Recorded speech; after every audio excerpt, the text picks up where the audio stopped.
the young lady that took down the pastor of a megachurch. In the gleaming sanctuary of one of the city's most powerful megachurches, Pastor Thomas stood behind the pulpit each Sunday like an untouchable monument. Tall, white, silver-haired, late 50s, impeccably dressed, voice smooth as polished marble. Married for 30 years to a graceful First Lady who sat smiling in the front row, he commanded a congregation of thousands, a multi-million-dollar ministry, television broadcasts, a private jet on standby, and a sprawling estate that screamed divine favor. To his followers he was more than a man. He was God's anointed mouthpiece, a living rebuke to sin, a champion of family, fidelity, and moral clarity. Behind the charisma, however, beat the heart of a man who had long convinced himself that the rules he preached applied only to other people. Then came Chloe, 24 years old, black, brilliant, and quietly lethal in her observation. She stepped into the church's administrative wing as a new hire. Sharp suits, sharper mind, eyes that missed nothing. Hired to organize schedules, manage correspondence, and support the pastoral team, she quickly found herself in rooms where power was currency, and proximity to Pastor Thomas was both privilege and peril. What began as mentorship soon twisted into something darker, a forbidden affair ignited in the shadows of late-night counseling sessions and empty church offices. He, wielding spiritual authority, racial privilege, age, wealth, and institutional power like a sledgehammer. She, young, ambitious, and, for a time, made to feel chosen. The imbalance was obscene, and Thomas relied on it completely, until the day the scales tipped. What follows is the story of how one carefully curated empire of holiness collided with one woman's refusal to be erased, and how the untouchable man of God became the desperate one, cornered by the very sins he had spent decades condemning from the safety of his elevated stage. Sunday morning at Covenant Heights is not just a church service. It is a masterclass in production. 10,000 seats, high-definition jumbotrons, a state-of-the-art sound system that practically vibrates in your chest, and standing at the absolute center of this multi-million-dollar empire is Pastor Thomas. At 58 years old, Thomas is the quintessential mega-church leader. He's striking, with perfectly styled silver hair, a custom-tailored suit that hugs his frame, and a brilliant, charismatic smile that makes every person in the 10,000-seat auditorium feel like he is looking right at them. When he speaks, people listen. When he writes a book, it becomes an instant bestseller. When he asks for a special offering, millions of dollars pour in by Tuesday. To the outside world, Pastor Thomas is the picture of absolute moral perfection. His sprawling, 7-bedroom estate sits behind the iron gates of the city's most exclusive neighborhood. Beside him sits his wife of 30 years, Sarah. Together, they are Christian royalty. They smile for the cameras, co-author marriage devotionals, and present a flawless image of traditional family values. But behind the velvet ropes of Covenant Heights, a different reality exists. Building an empire does something to a man's psychology. Everywhere Thomas goes, he is flanked by a private security detail. His pastoral team is essentially a board of well-paid yes men whose livelihoods depend entirely on keeping him happy. He is never told no. He is never corrected. He doesn't wait in lines. He doesn't fly commercial. And he certainly doesn't answer to anyone. Thomas has spent decades standing on a stage, elevated above the masses, preaching about humility, sacrifice, and the dangers of sin. But privately, the sheer magnitude of his power has bred a quiet, dangerous arrogance. When you spend your life telling thousands of people that you speak for God, it becomes dangerously easy to start believing that you share his authority. Thomas has convinced himself that the rules he fiercely preaches to his congregation, the strict boundaries of fidelity, integrity, and self-denial, are for ordinary people. And Pastor Thomas does not believe he is ordinary. He believes he is untouchable. He believes his own hype. And that ego has created a massive blind spot, one that is about to cost him everything. The shift from inappropriate mentorship to a full-blown physical affair was not sudden. It was a slow, calculated erosion of boundaries. The inevitable breaking point finally arrived on a Thursday evening, just days before the church's largest annual conference. The 10,000-seat auditorium was dark, the administrative suites were completely empty, and the only light left on in the cavernous building spilled from beneath the heavy double doors of the senior pastor's office. Thomas had deliberately manufactured the crisis, claiming he needed Chloe, and only Chloe, to stay late and help him finalize his keynote presentation. As the hours ticked by, the professional pretense melted away. Thomas poured them both a drink from a private cabinet, a stark violation of the church's strict, publicly touted morality clauses. He began to speak not as a boss or a spiritual giant, but as a supposedly lonely, misunderstood man trapped by the crushing weight of his own empire. He leaned heavily into spiritualized manipulation, looking deep into Chloe's eyes and telling her that she was an answer to a prayer he didn't know he had prayed. He twisted his theology to serve his desires, convincing her, and perhaps himself, that their connection was not a sin, but something ordained, something elevated above the understanding of ordinary people. When the physical boundary was finally crossed that night, it wasn't met with hesitation. Thomas was intoxicated by the sheer thrill of it. For a man who lived his entire life under a microscope, the taboo of taking what he wanted, right there in the very office where he counseled couples on marital fidelity, was an unparalleled rush. Almost overnight, they fell into a deeply secretive, highly passionate routine. The logistics of the affair required military-level precision. A man with Thomas's level of fame couldn't just take Chloe to a local restaurant or a nearby hotel. Their encounters were relegated to the shadows. They communicated through encrypted apps and burner numbers. Thomas would fly her out to out-of-state speaking engagements on separate flights, booking her into adjoining suites under assumed names, sneaking her through the service elevators of luxury hotels. For a while, the adrenaline fueled them both. Thomas felt revitalized, entirely convinced that his supreme power allowed him to perfectly compartmentalize his life. On Sundays, he was the untouchable prophet. During the week, he was a man indulging his darkest vices.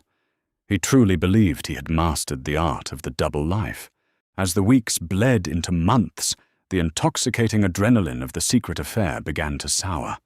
For Chloe, the illusion of Pastor Thomas, the tortured, misunderstood leader seeking solace in her arms, shattered against the glaring reality of his hypocrisy. She had a front-row seat to a master manipulator at work. On Saturday night, they would be tangled up in the sheets of a 5-star hotel room, paid for by a shadow account. But on Sunday morning, Chloe would sit in the staff section of the sanctuary, watching that same man pace the stage, Bible in hand, delivering fiery sermons on the sanctity of marriage and the absolute necessity of moral purity. She watched the congregation weep at his words. She watched his wife, Sarah, nod in devoted agreement from the front row, and she realized it was all just a spectacular performance. The grand speeches Thomas had made in his office about her being chosen and special suddenly felt remarkably cheap. Chloe realized she wasn't an ordained connection. She was a prop in his private rebellion. She was a dirty little secret to be shoved into service elevators, hidden in the back of tinted SUVs, and immediately dismissed whenever his wife or a high-ranking church elder entered the room. The power imbalance that Thomas had relied on to reel her in was now the very thing keeping her trapped in the shadows. He held all the cards: the money, the reputation, the ultimate authority. In his mind, he owned her. But Thomas had fatally underestimated Chloe's intelligence. She was not a starry-eyed disciple blinded by his spotlight, nor was she willing to be the collateral damage of his ego. As his disrespect grew, so did her pragmatism. If she was going to be the secret that could destroy his empire, she decided she needed to hold the keys to that destruction. Quietly, methodically, Chloe stopped being just a lover and started being an archivist. She began taking screenshots of their encrypted messages before they could auto-delete. She backed up late night, wine-fueled voicemails where he whispered inappropriate promises and complained about his wife. She kept copies of digital boarding passes, luxury hotel folios booked under aliases, and credit card receipts. While Pastor Thomas thought he was playing a flawless game of deception, Chloe was meticulously building a bomb. She was securing her insurance policy. The illusion of absolute control is always the first casualty of arrogance. For months, Pastor Thomas had operated under the delusion that he was a ghost, leaving no footprints, untouchable by the consequences that ruined lesser men. But the house of cards began to sway on a mundane Tuesday afternoon. It started during a routine executive board meeting. The church's chief financial officer, reviewing quarterly budgets, casually questioned a discrepancy in a travel log, a highly expensive out-of-state hotel bill filed under a vague pastoral retreat code. Thomas's blood ran cold. He smoothed it over with a practiced, authoritative smile, spinning a lie about a confidential meeting with a troubled megachurch pastor in another city. The board, conditioned never to press him, accepted the answer and moved on. But the universe wasn't done toying with him.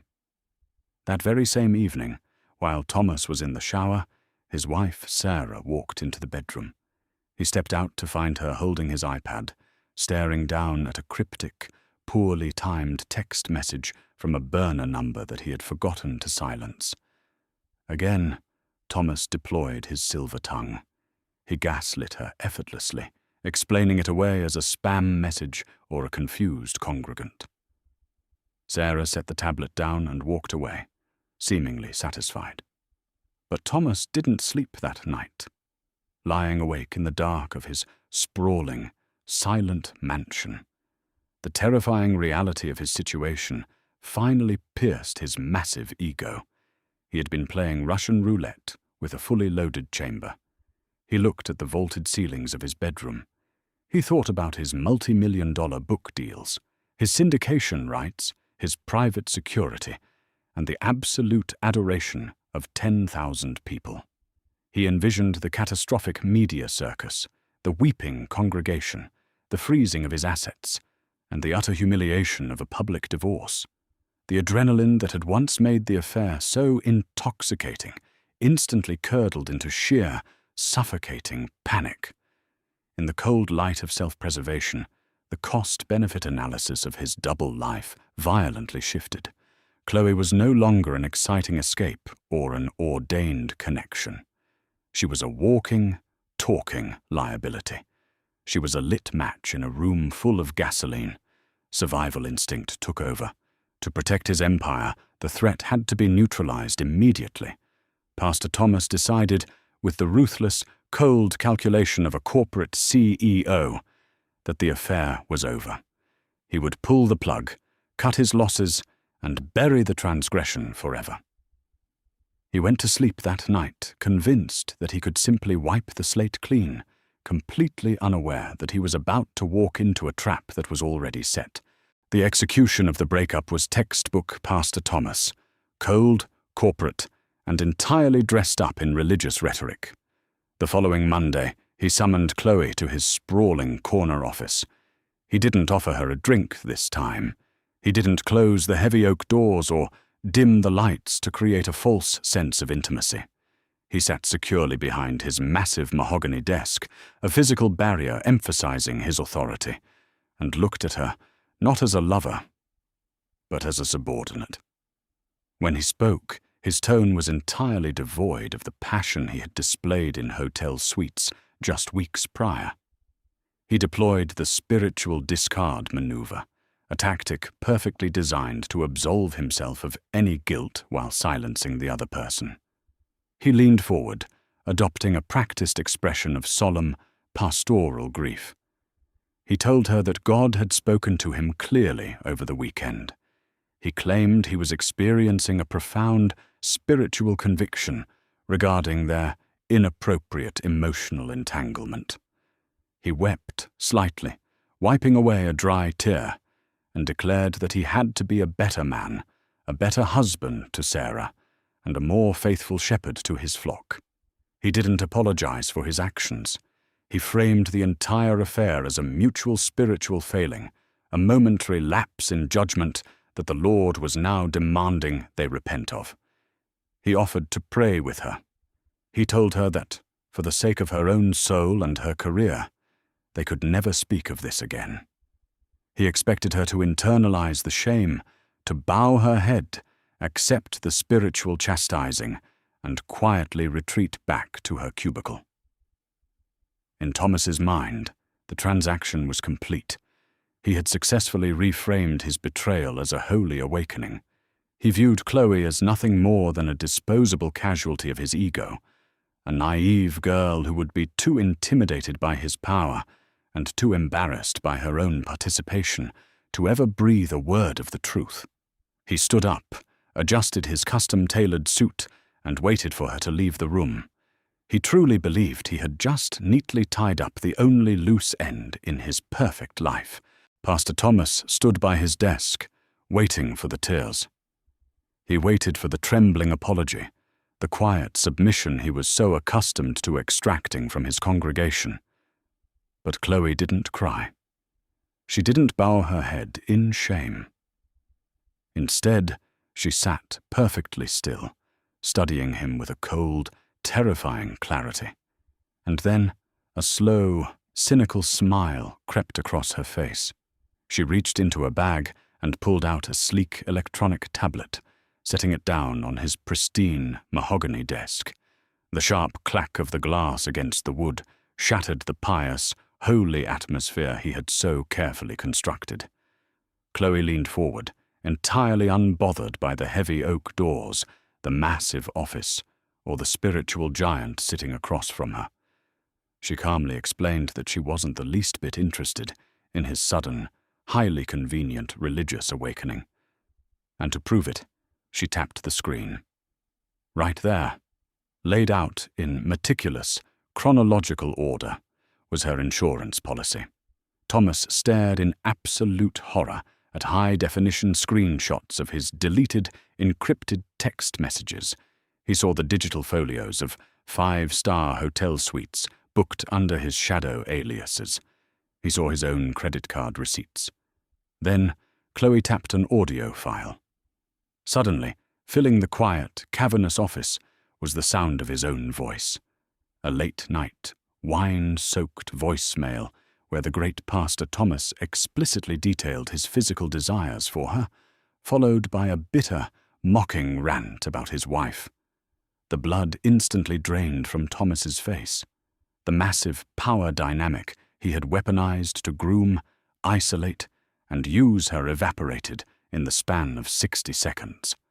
The illusion of his absolute control dissolved. He wasn't looking at a naive, entry-level administrative assistant anymore. He was looking at a woman who was holding a nuclear arsenal pointed directly at his life. Chloe looked the multimillionaire pastor dead in the eye and flipped the script entirely. She told him she refused to be a disposable pawn, neatly swept under the rug to protect his ego. She made it crystal clear. She was not intimidated by his security guards, his board of elders, or his pulpit. If he thought he could just throw her away and go back to playing the flawless holy man, he was dead wrong. If she was going down, she promised him, she was taking him, his marriage, his reputation, and his entire 10,000-seat megachurch empire down with her. The absolute silence that followed in Pastor Thomas's office was deafening. The air in the room had physically changed. He stared at the tablet, his mind violently struggling to process the reality of his own destruction, staring back at him in high definition. The untouchable man was suddenly trapped, and Chloe held the cage door shut. When she spoke again, her voice was calm, steady, and terrifyingly businesslike. She didn't want an apology. She didn't want him back. She wanted compensation for her silence. Chloe laid out the terms of her blackmail. She demanded a sum of money so massive, so completely life-altering, that it would secure her financial independence for the foreseeable future. She demanded a sum that reflected the exact value of the multi-million-dollar empire he was so desperate to protect. For a fleeting second, Thomas's ego flared up, a desperate, cornered animal trying to bare its teeth. He tried to fall back on his old, well-worn tactics. He leaned over the mahogany desk, his voice dropping into a low, threatening register. He attempted intimidation, vaguely referencing his high-powered lawyers and his connections within the city. He tried gaslighting her, insisting that no one would believe a 24-year-old administrative assistant over a world-renowned spiritual leader. He told her she was destroying her own life, that she was committing a crime, that she was walking into a war she couldn't win. Chloe didn't flinch. She simply tapped the tablet again, pausing the audio of his drunken voicemail. She looked at him with an icy indifference that completely paralyzed him. She reminded him that it didn't matter if his lawyers could eventually spin the narrative. The second those screenshots hit a gossip blog, or the local news, or Sarah's inbox, the damage would be catastrophic and irreversible. The 10,000-seat auditorium would empty, the book deals would be cancelled, the empire would burn. Thomas realized, with a sickening jolt of sheer terror, that she was absolutely right. His threats were utterly hollow. He had nothing to leverage against her because she had nothing to lose, and he had everything. Chloe gave him a strict deadline, 72 hours. She stood up, picked up her tablet, and walked out of the heavy oak doors, leaving the great Pastor Thomas alone in his sprawling office, a prisoner to his own sins. The clock had started ticking, and his entire world was hanging by a thread.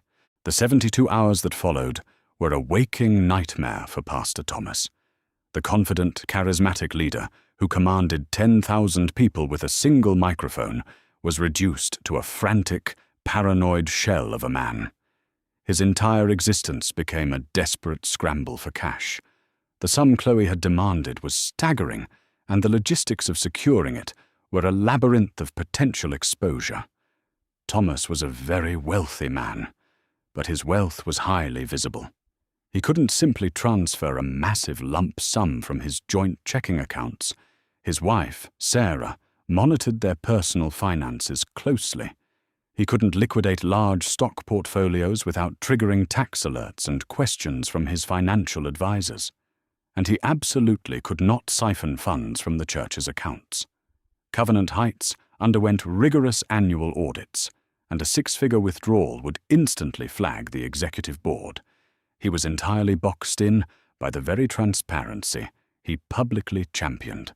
Thomas began making reckless, anxiety-fueled decisions.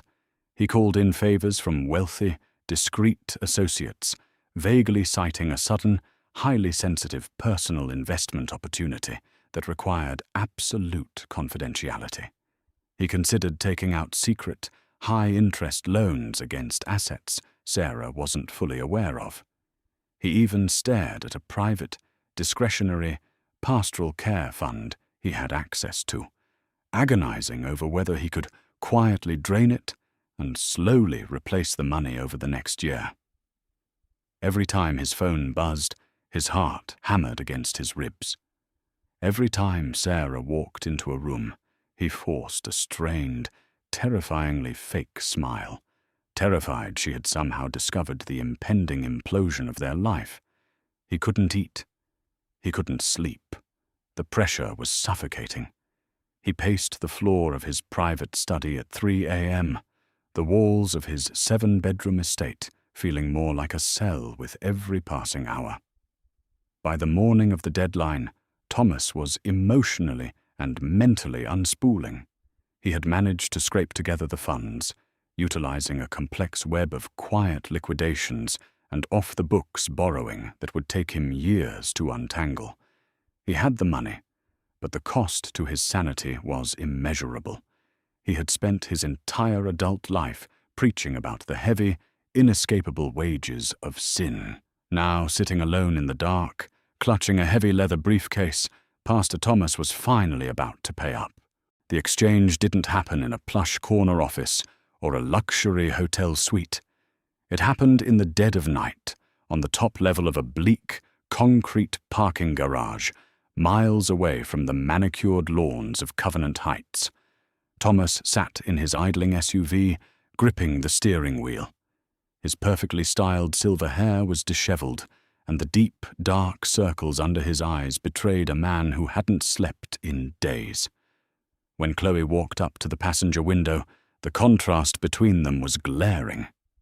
She didn't look angry. She didn't look scared or intimidated. She looked entirely serene. With a trembling hand, Thomas slid a thick manila envelope across the center console, a staggering compilation of untraceable cashier's checks, liquidated assets, and offshore wire confirmations. In return, Chloe dropped a small, heavily taped padded mailer through the window. Inside was the flash drive, the burner phone, and the meticulously archived digital leverage that could have ended his life as he knew it. There was no grand, dramatic speech, no final, tearful apology. Chloe simply checked the contents of the envelope, gave the great Pastor Thomas one last, pitying look, and turned away. She walked into the shadows, wealthy, unburdened, and completely untethered, leaving the church and the city behind her. Sitting alone in the hum of his idling car, Thomas stared at the padded envelope in his lap. Technically, he had won. His secret was safe. His marriage was intact. His multi-million-dollar empire, his best-selling book deals, and his adoring 10,000-member congregation still belonged to him. But as the taillights of Chloe's car disappeared down the concrete ramp, a cold, suffocating realization washed over him. You can never truly buy silence. You can only rent it.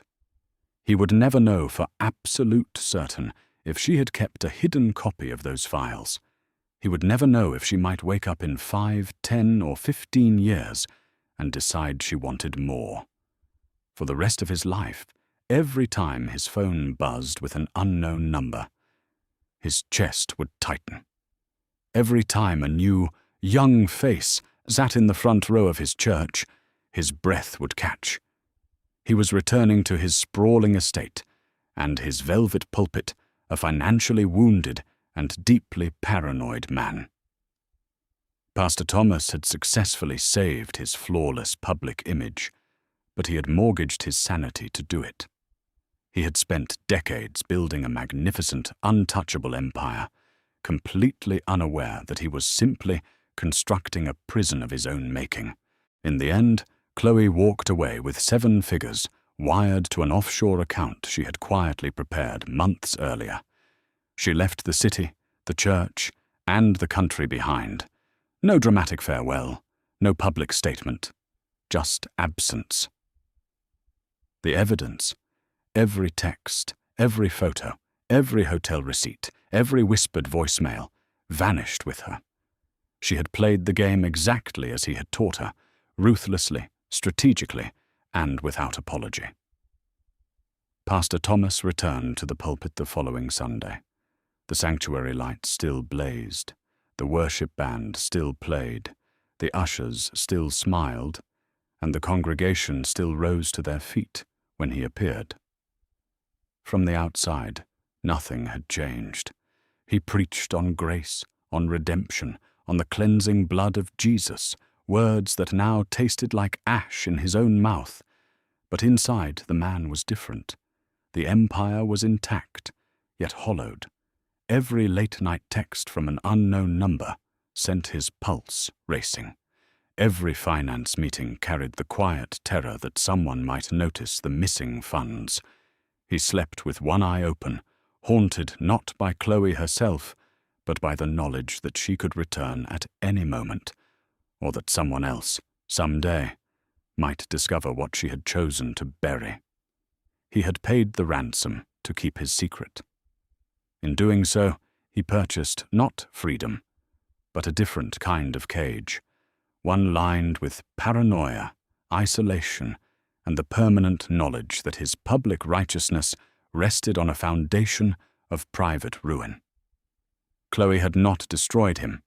She had simply forced him to live with himself.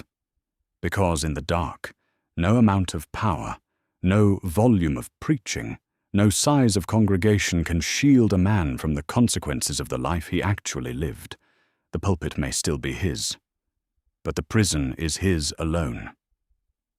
If you enjoyed this story, make sure you like, subscribe, and turn on notifications for more powerful stories like this.